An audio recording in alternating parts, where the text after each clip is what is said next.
Can you imagine if nature was like this?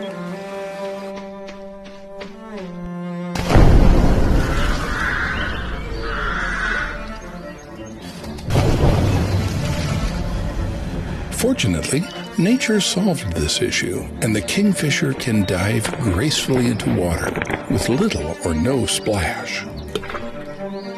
Nature perfected this design over many years, but Japanese engineers didn't have that time to come up with a solution to their bullet train sonic booms.